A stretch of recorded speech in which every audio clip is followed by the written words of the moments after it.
Guys, you gotta be kidding me. Juan Soto goes 0 for 9 to start this series, and the Mets comfortably win games 1 and 2. And I say comfortably, even with the bullpen implosion in the 9th yesterday, because I simply don't care. Another day, another easy victory for the Mets against the Philadelphia Phillies, this time by a final score of 5-1. How's it going, everybody? It's your guy Wardy here, and we're back at it with our latest New York Metropolitan postgame segment. And this comes just minutes, seconds after we just concluded our in-game watch party that we were live the entire ball game on YouTube and the playback app like we are doing every single week for one specific game. We had a lot of fun with it, and I'm gonna have even a lot more fun breaking down this ball game. Spam those W's in the chat, everybody. We gotta break down another key series victory for the Amazons here. They're now 11-1 on their homestand. I will be attending tomorrow's game, so if they don't hit, I apologize in advance. I will blame myself for it, going from a night to a day game, but I can't wait to be at Citi Field tomorrow. I'm so hyped up with the boys, so much offensive production,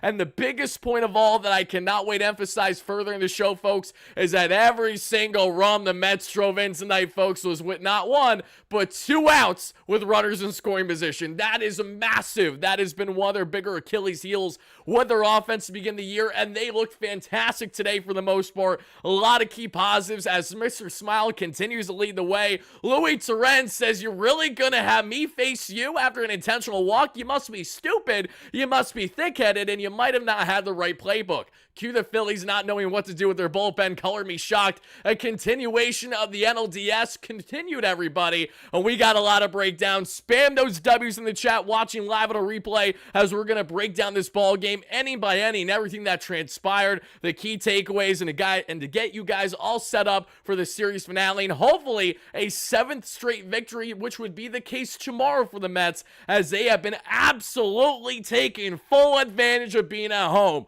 They're showing up for the fans. The fans are showing up for them, and it is reciprocated. They feel it right away. They feel the difference. They feel the vibe, and they know it's something special, folks. I'm amped up. Let's get into this one, folks. And you guys know the drill by now, but in case you're new here, I'm your guy Wardy, and we do a special little celebration, a corny celebration. You love it, you hate it, but you're still here to watch it, folks. Without further ado, and I realize okay, guys, I apologize. I realized I just had the jingle running when I didn't mean to have it running. I didn't realize that it was on, so disregard the past 20 to 30 seconds of that jingle just beginning. We're gonna run it now. We're doing double jingle by accident for the latest New York Metropolitan post-game show jingle, baby. Let's go. Let's go, baby. Hype me up. Hype me up.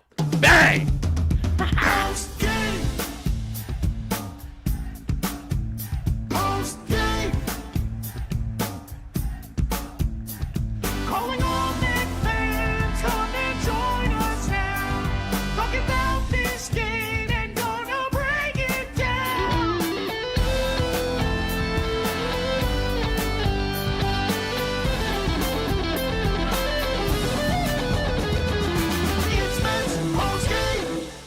Shout out to my guys Greg and Jordan, as always, with the official, the one and only, the WardyNYM post-game jingle, guys. We have been spoiled to begin this season. I don't remember the last time covering the Mets when they were on this much of a heater to begin the year. This even trumps what the Mets were doing to begin 2022. The boys are 17-7. Juan Soto is a shell of himself from what we know he can and will be. This pitching staff has no Sean Manaea, no Frankie Montas, and what do we have? No problem for this Mets team, guys. I'm so excited to break down this ball game, inning by inning, everybody. A little bit in the show, probably in the next 5 to 10 minutes, I will be running an ad for each and every one of you to check out. I know you guys don't like ads, but it really supports the channel, and it's a product that I actively use. I'm excited to share with each and every one of you for those that haven't seen it on the past. So just a fair warning, if you're wondering why is Wardy cutting away to a commercial in 5 to 10 minutes, there's reason for it. We got to pay the bills here if you want Wardy every single night, and thank you so much in advance to everyone chiming in live on a replay. Let me see those initial reactions, not only in the chat, but in the comments down below. To all you thousands of replay viewers after the fact, I want to hear from you. Who was your star of the game? Who is your biggest takeaway? And what is your overall biggest takeaway from this Mets homestand, having won not their first, not their second, not their third, not their fourth, not their fifth, but their 6th straight game at home in this homestand, everybody. 11-1 total on the season. Let's make it 12-1 tomorrow, because of course the one loss was when I was in attendance, when the boys simply didn't show up in a day game, and tomorrow's a day game, so I'm a little concerned by it. But regardless, it's going to be a pitcher's duel more than likely tomorrow. Wheels versus Peterson. We'll see who prevails in that one. Steve, thank you so much for the $2 holla. As always, Steve saying Luis Angel Acuna is our second baseman. You're taking the words out my mouth, Steve, because I couldn't agree more. I'm obsessed with Luis Angel Acuna. If you followed along the platform, you should know that. Carlos, thank you so much. Can we get 6 brooms for 6 straight W's? How about this? If the Mets do the deed and sweep tomorrow, in our celebration, I'll pretend like I'm sweeping if I'm able to do a live show from Citi Field. I'm still figuring that out as I'm planning to attend tomorrow's game, so be on the lookout for that, guys. And also be on the lookout as I will be, barring changes, in studio with the New York Post tomorrow for a really fun Mets-related segment. So I will have you guys check that out on socials and on their YouTube channel once that's officially up. I may post it here on YouTube as well later on tomorrow, if not the following day on the off day, so be on the lookout for it. But D-Mac with the $2 haul, thank you so much for that, D-Mac. D-Mac says, Sanchez has Citi Field PTSD. He absolutely does. And Christopher Sanchez, the southpaw, got the start against the Mets today, facing off against Griffin Canning. And I thought Sanchez was going to have a hard time, because Sanchez, if you guys remember the MO with Christopher Sanchez this past year with the Phillies, had a very good season for them out of the rotation. But what was the big bugaboo with Christopher Sanchez?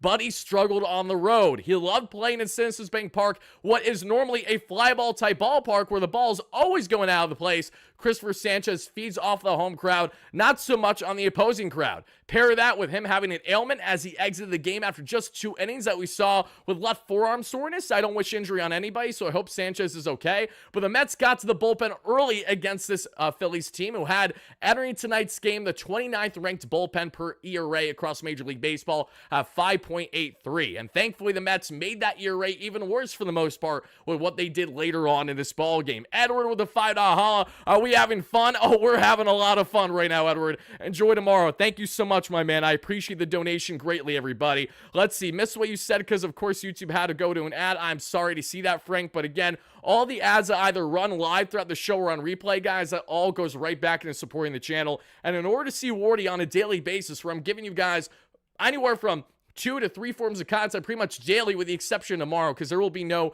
video dropping in the AM when there's a day game, because it ages like milk. We'll have content after tomorrow's game, either live from Citi Field. We'll probably post some stuff from Citi Field throughout the entire game at the ballpark on socials, and then I'll have something for you guys either directly after the game or later on once they touchdown back home in PA for that night, or at worst the following day. But we have content pumping out every single day, and the reason why we're able to do it as consistently as we do is because of the support from the over 30,000 each and every one of you. And honestly, I'll be transparent, it's the dollars that you bring in between the ad revenue, the donations, and the sponsors. That's how we've been able to stay afloat and do this consistently for years on end now. So thank you guys for making my dream a continued reality. There's nothing that I enjoy more than trying to be a voice for many of you Mets fans out there. I think I do a solid job at it, but I know I'm far from perfect, and I appreciate everyone. Criticism or support, it doesn't matter. You guys are here for a reason, and I appreciate you all greatly. Dave with a $5 haul says the Yankees have Stroman and Carrasco, the little brothers. I know. You saw those schmucks. Final thing on the Yanks, because I'm so glad he brought this up, Dave.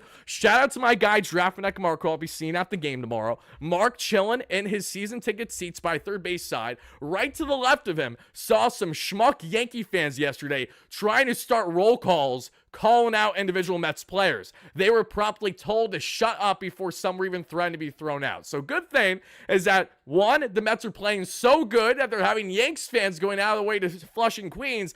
Bad thing, we don't want Yanks fans at Flushing, Queens for a game. And thirdly, talk about little brother. Imagine still being upset about your ex after a one and done when Buddy's never going to be with you again and going out your way to attend games just to try to rag on him. Like, mental illness is a thing, and I think that falls in that category. I mean, let's be honest here. And I say that as someone who struggles with their mental health, certainly, between obviously previous struggles with anxiety, my mentality, depression. I mean, I've been through plenty of that, and I know you guys have to varying degrees too. But even I'm not going to stoop too low to go to a Yankees game trying to have a tradition that the Mets do at Yankee Stadium. It's so stupid. Like, really? Like, okay, whatever floats your boat, kiddo. But all right, enough of my rambling. Let's answer these donations and break down this ball game. AJ with the $5 holla. Thank you, AJ. Hit that like and subscribe button as you guys chime in, as we got a lot to break down. Latest series victory for the Amazons and make that 6 straight dubs now. 17-7 on the year. Most wins in baseball. Oh, baby. It's hot in here. It's because these Mets are freaking steaming. AJ Vasquez with a $5 holla states the following. I hope my girl gives the Phillies PTSD every time they hear it. I hope that we see guys like that entire bullpen shaking their boots and my girl ever pops on the radio or something for them. Absolutely. Frank Sessa, my man, with a $2 holla. Amazing is what he says in the chat, and it's amazing indeed. These boys are amazing. Hyper with a $5 holla. 6 in a row. My biggest tip day today, too. Oh, happy for you, my man. You didn't need to spread the wealth, but I appreciate it a lot, so thank you for doing that. If you're coming tomorrow, I got you at the Fry Factory Wardy LFGM. You know, I'm going to screenshot that right now, my guy, because I'm going to take you up on the Fry Factory tomorrow, you son of a gun. That's exactly what I'm going to do. Add that to the list. I don't know where the Fry Factory is. You guys can let me know in the chat where that is. I'll try to make it happen. But guys, enough of your guy Wardy ranting. We're 10 minutes in this one. I got a ball game to break down, and you got to listen and share your thoughts. So let's go ahead and do exactly that, folks. Final thing from me, before we break it down, like I said, we do have to do a quick ad read, then let's break down this ball game. And I can't get over the fact how much I thoroughly enjoy this product and this sponsor, so I really hope that you guys thoroughly hear it out, and thank you so much for doing that. And before we move forward in today's video, everybody, let's first hear a quick word from our sponsor that I'm so excited to break down, that being at Mando. Mando, the all-purpose, all-body deodorant, which I'm so excited to get into. Why, you might ask, Wardy? That's because this is a product that I've been using well before they even reached out and we've connected here to get a sponsorship deal done. Shout out to all you amazing Mets fans who helped make this possible, that we are reaching highs here on the platform, that we're getting deals with Mando. Mando, love their whole body deodorant. And if you guys don't know Mando, let me enlighten you folks, because they have a plethora of products that, mind you, are all clinically proven to block odor all day and control your body odor up to not 24, not 48, but yes, you guessed it, 72 hours. This has been a massive game changer from the time that I've used their product over this past year versus the previous deodorants that I've used. And mind you, this is not just for pits. This can be for behind your knees. This can be for, you know, the areas that we're not going to talk about. Wherever you feel like you need deodorant, that is where Mando comes into play. And with their starter pack, which I have in my possession to a degree, folks, you have a lot of the other amazing products that they have, including their normal whole body deodorant Mando stick. We have their Mando wipes, which I absolutely love. Where were these back when I was in middle school and high school, especially, where I'm sweating bullets throughout the day just because I'm sitting there stressed doing classwork and stuff? These would have been awesome to have for my pits throughout the entire school day. I digress. We got the whole body deodorant as well, which is fantastic. We have the Mando body wash here, which is so good, and one of my favorites as well, the whole body deodorant, but this time in the liquid form here. Again, all the Mando products, I cannot say enough glowing things about them. Sponsor or not, I will continue to promote this brand, and for great reason, everybody. So now I'm calling on each and every one of you. If you guys want to get in on Mando, listen up to the following, folks, and please sign up today. How do you sign up? It's by controlling the body odor anywhere with @shop.mando and get $5 off your starter pack. Mind you, that's over 40% off with our amazing promo code. You guessed it, Wardy, W-A-R-D-Y, at shopmando.com. Shout out to Mando once more for being an awesome sponsor of the platform, and thank you, Mets fans, for making it happen.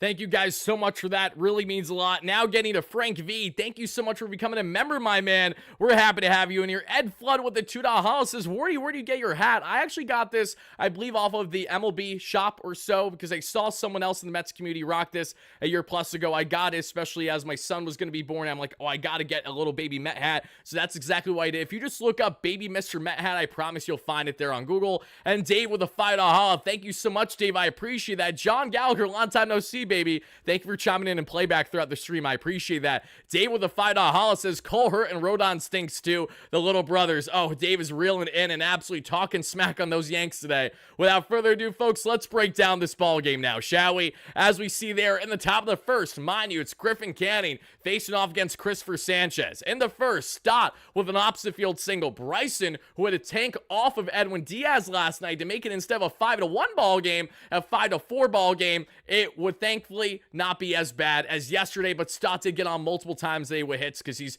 been a really solid place setter at the top of the line for this Phillies team.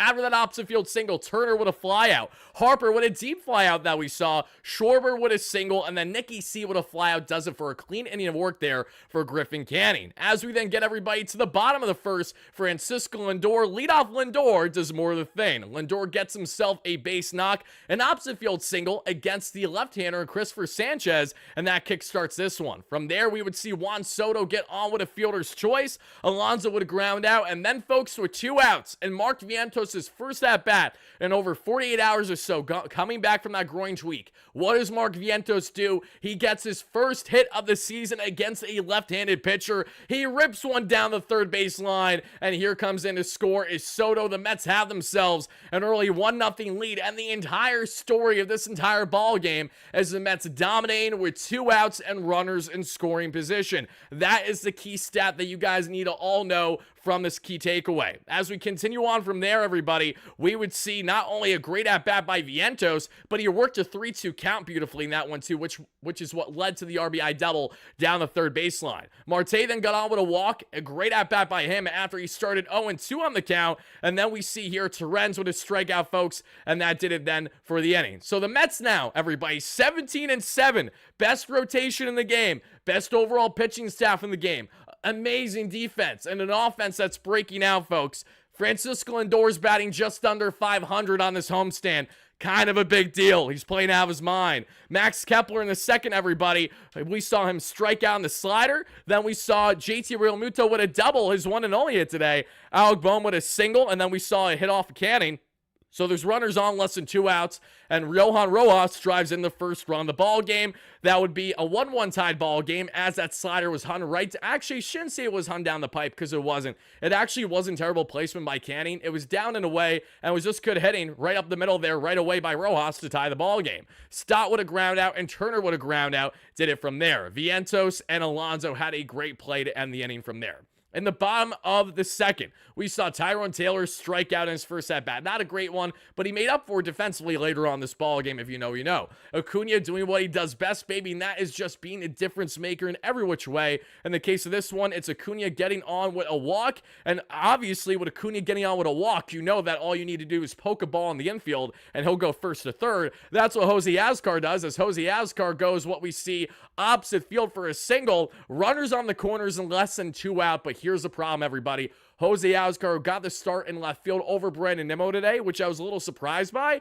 Braves lost. Always a great day when the Braves lose. And the Yankees lost. Oh, my God. Smoking on that big pack. If you know, you know tonight. My goodness, my God, my gracious. Are we buzzing right now for all the right reasons? But getting back in this one, everybody, unfortunately, we would see Jose Azcar get stuck between first and second. And he's not Francisco Lindor, right? He's not going to be able to move over the runner the way that the Cardinals were sleeping, the way that the Phillies weren't. Acuna, unfortunately, got too much off at third base. He should have just stayed there to begin with, but he got stuck between home and third, trying to dive back to third, and Acuna is out on the force out. We would see Azcar get to second base, and it would be more frustrating just because you felt like the Mets could have scored more than a run that inning, because with 2 outs, we would see, yet again, who is there to provide offense for this Mets team? It's Francisco, Mr. Smile, our captain, Lindor. He pokes one oppo for his second opposite field hit today, and this time it drives in a run. It gives the Mets the lead right back 2-1, and they would never look back from there. And the third, and Dave, thank you so much for the $2 holla.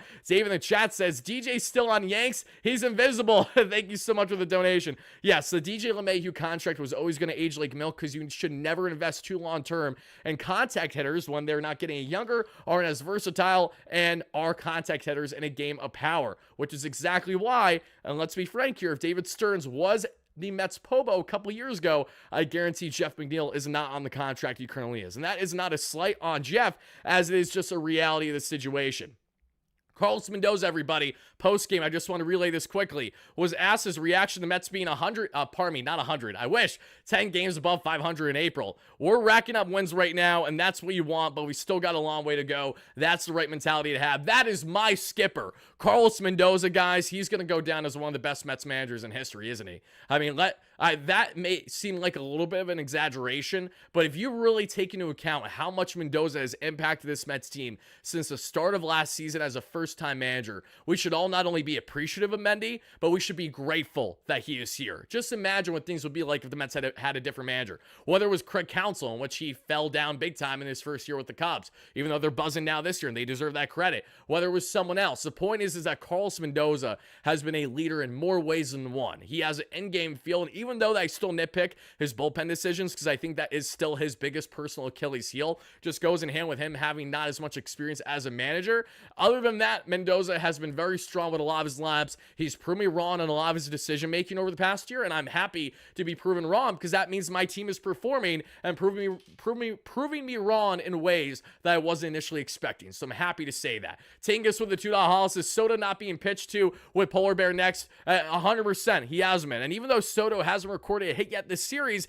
it hasn't really mattered because of the immediate production that we're getting from other guys in this lineup, including the Polar Bear that we have a lot to say about here shortly, everybody. But Lindor gave the Mets that 2-1 lead, which is in direct hand why we have to once again talk about Mr. Smile. Another tremendous game at the plate for Francisco Lindor, everybody. Lindor goes 3 for 5 with an RBI.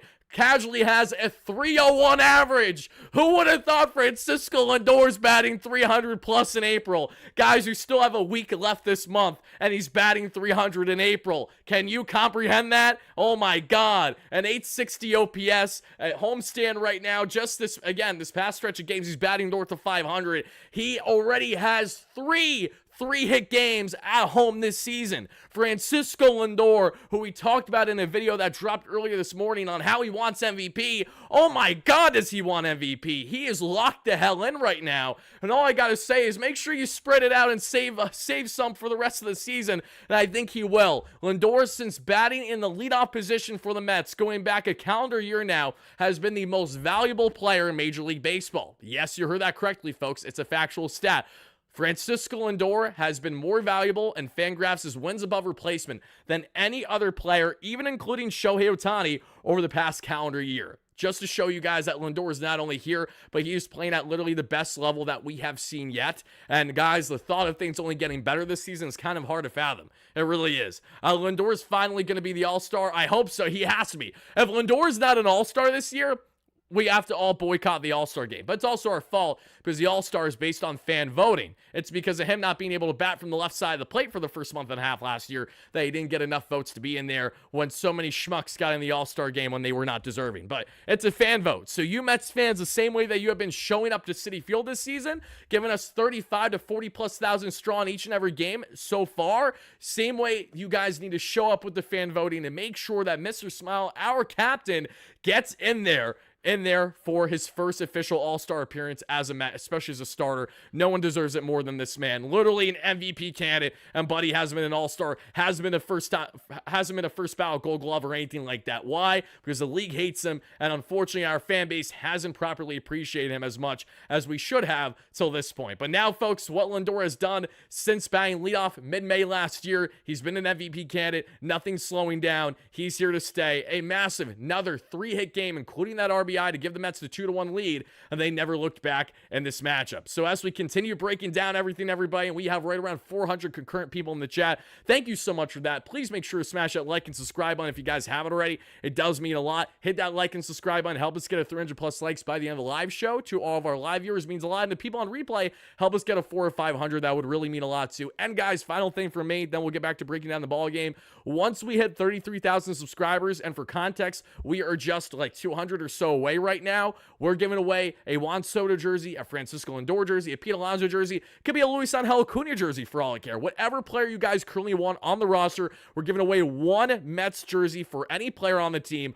once we hit 33,000 subscribers. And all you need to do is to subscribe to the platform and make sure you stay up to date with my community notes that I have on the community tab, because I will give you guys an update a week from the time we hit 33K. And a live show, I will be doing that giveaway to one lucky winner that that chimes in the live chat that we will have for each and every one of you. So be on the lookout for that. I know we have so many members in the chat today too. I will shout out as many of you guys as I can once I'm done breaking down this ball game, because we got a lot to get into in this one. Because as we continue on, everybody, Mets have themselves a 2-1 lead entering the third inning. And then the third inning, we would see Bryce Harper line out, Schwarber pop out, and Nick Castellanos would line out then to Canning to end it. A nice 1-2-3 inning of work there against the big boppers. Not a problem for Griffin Canning as we head to the bottom of the third. And in the bottom of the third, that is it for Christopher Sanchez's day, who exits the day due to injury. And here comes Mr. Joe Ross, former Washington National, Milwaukee Brewer, and now Philadelphia Philly. And Joe Ross comes in, and right away he gives up a single to left, and Pete Alonso. Vientos strikes out. Marte gets on with a fielder's choice, and then Torrens with a deep fly out that carried a bit more than I thought it would, ends things from there. In the fourth inning, Max Kepler, who's looked honestly really good these first two games against the Mets. For no reason, Max Kepler has just been really good against these Mets. We see Kepler get on with a single. Then we see JT with a fielder's choice, that being a Real Muto. Rojas then with a strikeout would end the inning. A nice clean inning of work there for Griffin Canning. Taylor would be robbed of a single that we saw by Bohm, 110-mile-per-hour liner to left. And Jumpman is Alec Bohm at the hot corner. He played some great defense. He was a vacuum on Juan Soto and Soto's first ground out today. Should have been an opposite field single, but great contact by not just Soto, but an even better play there by Bohm at the hot corner. And Bohm's been having a good series too for a guy that's been off to such a slow start this year.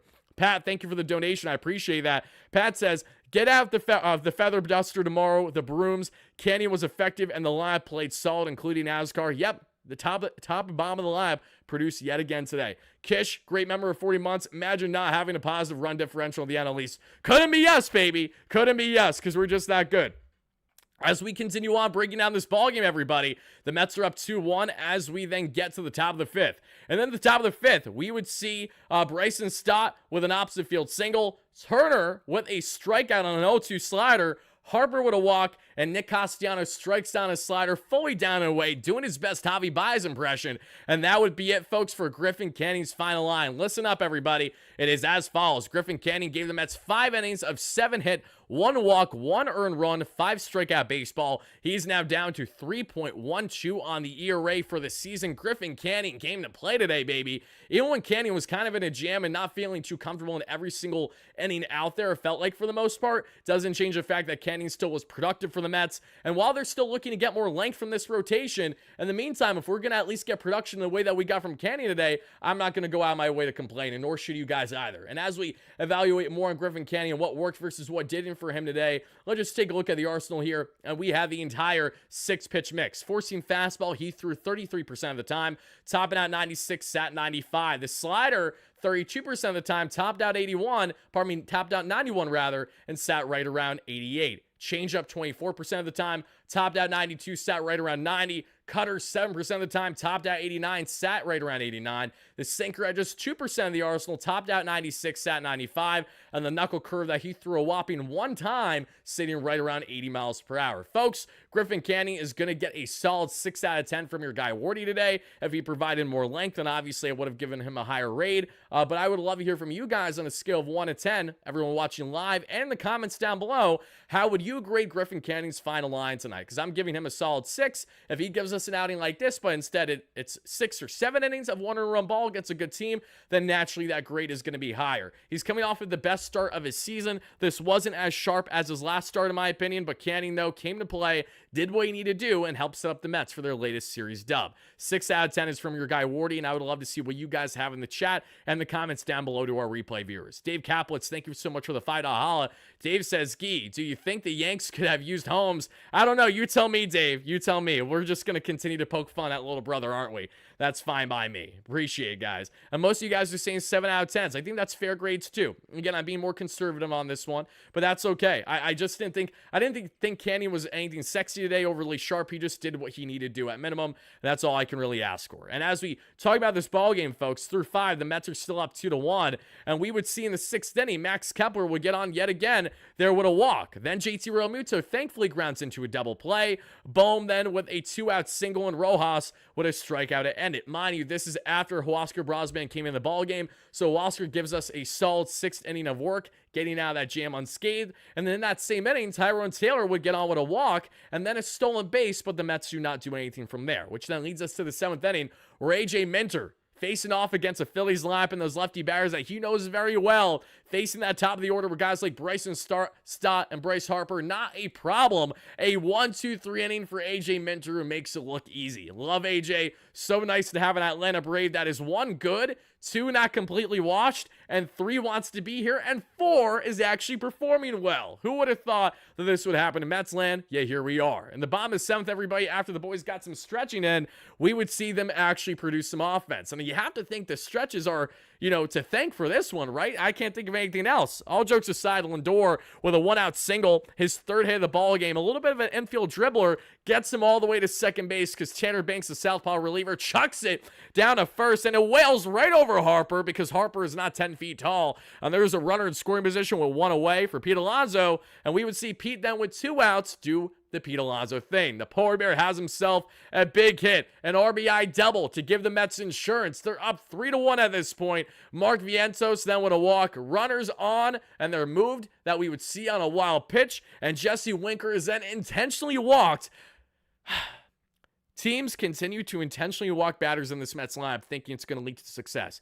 And what happened yet again, everybody? We made them eat their words. Luis Torrens comes into play, and Luis Torrens is the difference maker. Luis Torrens with a 2-out, 2-run single. That gives the Mets their 5-1 lead in this ball game. And Torrens is now, listen to this statistic, everybody, unbelievably good. Luis Torrens, with on-base opportunities, is now 11 for 24 in his career. Buddy is batting almost 500 with runners all on base. So we're talking full bases juiced, and Torrens is thriving in those opportunities. That is a man that steps up in clutch situations, and Torrens and Alvarez are going to be a good problem to have for this Mets team once Alvy returns for that National Series, because that is when Alvarez and McNeil are more than likely returning. They both didn't hit a lick today in Syracuse. I think McNeil is getting a start in center field in Syracuse tomorrow, and then Alvarez should be back at catcher, if not DH. And then after tomorrow's game, they'll both be ready. They'll be back with the Mets for the National Series because we have an off day Thursday. So be on the lookout for that, everybody. As we continue on, a strong 7th inning for the Mets, having a 4-run lead heading to the 8th. And in the 8th inning, Ryan Stanek was touching 100 on the gun, but didn't have his most efficient outing. I think you could actually argue this was one of Ryan Stanek's worst days with how he looked personally. But Stanek escaped the jam, and in part how he did it was with guys like Tyrone Taylor doubling up Kyle Schwarber from center field. Like, are you kidding me? Gets the throw all the way in. Schwarber's slow ass can't get back to first in time, and that was a huge double play. In the bottom of the 8th, we would see Jose Ascar with his 2nd hit of the ball game. Soto with a 4-pitch walk on 2 outs, and the Mets don't do anything from there. Dave Kaplitz, thank you kindly for the $5 holla, Dave. Dave says, Yanks got former Met Brave Tyler Matzik. I mean, I don't think Tyler Matzik was never a Met. He was always a Brave. But yes, they do have the former Brave and Tyler Matzik, who's been otherwise washed. I'm curious how he's doing so far this year, if he's even in their bullpen, because I know he's had a lot of injuries after talking shit on the Mets and winning the World Series back in 2021. But I digress. We get to the 9th inning, everybody. And in the 9th inning, the Mets thankfully have themselves a clean inning of work there on the pitching front. Jose Butto comes in, and he gets the job done. He shuts the door down, and the Mets win this one by a final score of 5-1. We got plenty more to break down in this one, everybody, so continue to let me know your thoughts. Hit that like and subscribe button as you come in, because not only do we have to talk about Mr. Smile and his great offensive outing today, but we got a couple more people that we got to talk about offensively too. And let's start with the man that really blew this game open, and that has to be Mr. Luis Torrens. What a game for Torrens. I mean, all it takes is one hit to be a difference maker, and they really challenged him. They really thought it would be a smart idea to 4-pitch walk, intentionally walk Jesse Winker like that was going to solve their problems. Shout out to the Phillies for having yet to figure out a competent bullpen. They don't know how to manage it, and they don't know who to throw out there in the right situations. It honestly feels like the Phillies are just throwing shit out there to see what sticks, because they are completely erratic, and they are not at all in a position where I think that their bullpen is going to be a strength for them. I know it's supposed to be. Their pitching in general is supposed to be a strength for them this season, but so far not so much on the reliever front. The Mets exposed that yet again today. Torrens was a huge part of the help with his huge 2 RBI, 2-out single. Torrens is now down to his 228 average and 653 OPS, which goes in direct hand, which is why I told many of you guys, don't be surprised when Alvarez gets a good chunk of playing time once he's back, because no slight on Torrens, but this is what I mean. We weren't expecting Torrens to bat, 270, 280 all season long. He's going to have his ebbs and flows just like any other guy. But what Torrens is doing is more than enough for this Mets team right now. So he deserves a lot of credit. He deserves his flowers. And I would love to hear from you Mets fans watching live on a replay. How do you guys feel about Luis Torrens and his continued production this season? And how would you like the Mets to go about him and Francisco Alvarez in playing time when Alvy returns later on this week against the Nationals? Esco, thank you so much for the donation. We got a barn burner in Chicago, Wardy. Thank you so much for the donation, baby. I appreciate that. You'd love to hear it. I really do appreciate that, my man. Absolutely love to see it. And speaking of Chicago, Esco, my guy, I really want to hit a Mets-Cubs games at Wrigley. I don't know if I'll be able to do it this year, but that's definitely on the bucket list for me. Hopefully this, if not next season, I want to make that happen for sure. Thank you so much for the donation, brother.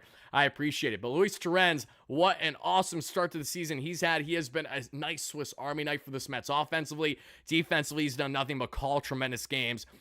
All I can do is sit here and thank, and to the point that I wouldn't kiss his feet, but I would get to the point of like insinuating a potential bow to Brian Cashman, the Yankees, for just being so piss poor in their player development and thinking that Luis Torrens was only worth a $100,000 trade with the Mets last May. Like, talk about just not figuring it out. Like, it's just hilarious because, mind you, we saw what happened with Jose Trevino, fell off a cliff. I know Austin Wells is their guy, and he's been great for them, but Torrens is just such a steal for this team. My God. And he's not even the big takeaway, guys. You're going to Mets versus Cubs. That's awesome, Caleb. I will be going to Mets versus Cubs on May 9th. Maybe May 10th too, but definitely on May 9th. I cannot wait because I think that's a Friday game. It's going to be buzzing. The Cubs have been playing great baseball to start this year, and I want to kick the absolute teeth in on Craig Counsell for being a little baby and not being able to handle a big market opportunity like the Mets, and decides to settle with a rival for the Brewers, to completely turning on the entire Brewer fan base there to go to the Chicago Cubs. Even if it's for family reasons, I don't care. I'm being petty. Getting on now to our next player stand out to break down this ballgame, everybody. Let's talk about the continued dominance from our guy in the polar bear, and Pete Alonso. Because Pete had himself yet another big game for this Mets team. Pete Alonso, guys, I don't really know what else to say with him other than the fact that we are grateful that he's performing at this level. I am noticing, however, like each and every one of you are starting to notice, Pete is starting to chase a little bit more down and away. Definitely noticeable. He's been caught a couple times the past couple days doing that. Outside that, though, he's been nails. Dave, thank you so much for the $2 holla. Dave says, Torrens from Yanks for $100,000. I mean, it's just stupid. It's highway robbery, literally. But Pete Alonso, guys, 2 for 4 with the RBI, a 349 average, over 1,000 OPS still, without RBI double. Look at him sliding in like the absolute G that he is. Alonso, guys, what hasn't he done for this Mets team to begin this season? Seriously. I mean, one down, one out, just rely on Pete Alonso. Mind you, that was a 2-out RBI double. So when we look at 2-out runner in scoring position woes, something that plagued Alonso all last season, the regular year, horrendous numbers, night and day difference from what we're getting from Alonso now. And to further give you guys an example on just how good Alonso's been, I'm going to put my mic down for just a hot second. I'm going to pull up right now Pete Alonso's numbers through Baseball Reference. These might be off because the game just happened, but let me tell you guys what his splits are this season throughout the first month versus last year. And I understand a 162 is a large sample size versus 1 month. I'm not saying he's going to be nails all year long the way that he is to this degree, but what I'm telling you is that Pete Alonso is clearly more locked in than I think we've ever seen, with the exception of 2022 and obviously the Juice Baseball 2019 season. Okay, taking a look at Alonso, heading over to his splits, going down to 2025 in Baseball Reference that you guys can all look up yourself.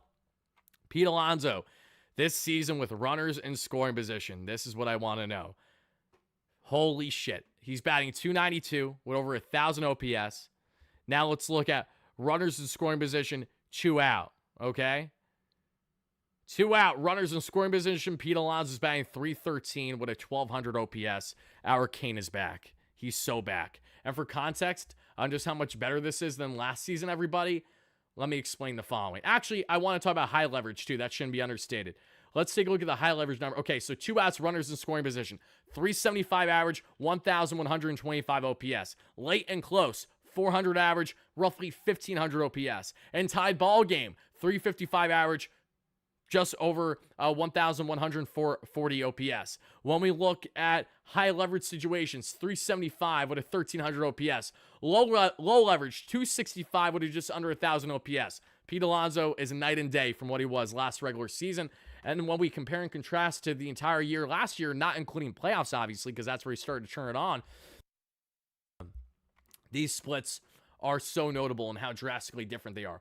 Last season, Pete Alonso, everybody, when looking at runners in scoring position, he batted .232 with a .762 OPS. Pete Alonso, last season with 2 outs and runners in scoring position, at .239 average and a .771 OPS. Late and close, he was batting a .136 with a .525 OPS and 100 play appearances. In tied ball games, he was batting .204 with a .740 OPS. In high leverage, he was batting .228 with a .755 OPS. And in low leverage, he was a merchant, .273 average, .914 OPS. What is Pete Alonso proving so far this season? That last year was a fluke. That was not him. And he's locking in to play some of the best baseball now of his career. The Polar Bear is here, baby. And I'm so grateful to say that. Shout out to Pete, who has been nothing short of an amazing start to this season, everybody. And I want to see those comments, questions, and concerns again to chat and to our replay viewers in the comments down below. Smash that like and subscribe button as you guys chime in. Thank you so much for doing so. Eric Douglas, D-Mac, Moon Shadow, Chad, Rebecca, Dave, everyone, all my great members in the chat. How are you? Crazy how far removed we are from the off-season drama, it seems. Yep. You want to know what solves off-season drama? Playing good baseball. It's a really easy way to sort this all out. Imagine not being a Mets. Imagine not being a fan of the New York Mets. We got my guy Jake Brown here. Jake, my guy. I kid you not. I was just scrolling on TikTok and I saw your review on the Orioles. Not the Orioles. On the Oreos. Really good job. I saw that. I love the food reviews you do when you're at Citi Field. I've only done them a couple times when I do the reviews. They're a lot of fun, but I feel like, Jake, that you're like one of the top dogs I think of, because every single time you're at Citi Field, you're trying out one of the new items that they have, and I look for you. You are, when I think of foodie at Citi Field, I think of my guy Jake. Jake, happy to have you in here. For those that don't know Jake Brown, Jake is also a fantastic sports talking head, talking on the Mets space as well. Many of you guys know him from Mets Daily, among others. Used to have a show that we know there, doing a fantastic job with the Post as well for their podcast in the past. Does a very good job, and I know my guy Jake is as diehard of a Mets fan as they come. Let's see here. There you go. Enzo, my man, happy to have you in here. Guys, let's get some more in here before we break it down. And I know, Caleb, I'm very grateful for the viewership tonight. Always am. Thank you guys for smashing a like and subscribe on as you continue to chime in, everybody. And let's get into here on the total numbers, because the Mets with runners in scoring position, like I said, they pounced in this one. They were 4 for 9, which is really good. Almost batting .500 with runners in scoring position. Not complaining about that. 10 left on base. I am complaining a little bit about that, but not complaining so much about the other stuff, everybody. So, folks, feeling really good about this ball club. Let me rattle off some stats before we cut this off for replay viewers, and we will go on from there. And yeah, let's go and do exactly that, folks. Listen to this, everybody. 6 straight wins for the amazing, 17-7, tied for the best record in MLB that we know, 11-1 on their homestand, the best homestand start since the 2015 season. Mets had themselves a solid run that year. And Francisco Lindor during this current homestand, everybody, 12 for 26 with a .462 average, 4 home runs, 8 RBIs, our captain. Amazing. Dave, thank you so much for the $2 haul. I appreciate that. Thanks, Yanks, for Mendoza and Drew Skull, too. Always got to thank them for handing them over. Absolutely. Folks, the Polar Bear, I'll leave you with this. He is the fastest player in the National League to 25 RBIs this season. He's tied with Aaron Judge for the MLB lead. That is fantastic. Really happy about that. But guys, let's continue on this show now. I'm going to break down whatever comments, questions, concerns you guys got for me. OMG feels like a distant memory. You're right, and that's because of guys like Acuna playing as well as they have. You're 100% right, Brandon. And I love Jose Iglesias, but you're right. Clearly that chapter wasn't one and done, and little did us fans realize to what degree it would be heading into the season, but it really is. But guys, we're going to now cut things off for our replay viewers. So to everyone watching replay, thank you so much. Smash that like and subscribe on your way out. Help us get to 33,000 subscribers. Let me know your biggest takeaway from tonight's latest amazing Mets victory in the comments down below. And to all of our live viewers, let's continue on the show now. I want to break down with each and every one of you whatever comments, questions, and concerns you got. So I know that you guys probably have some comments or questions for me, and I'd be happy to oblige and answer as many as I can before I wrap it up. So guys, replay viewers, we're cutting things off now. Thank you so much again for watching. And as always, let's go Mets, baby. Peace out.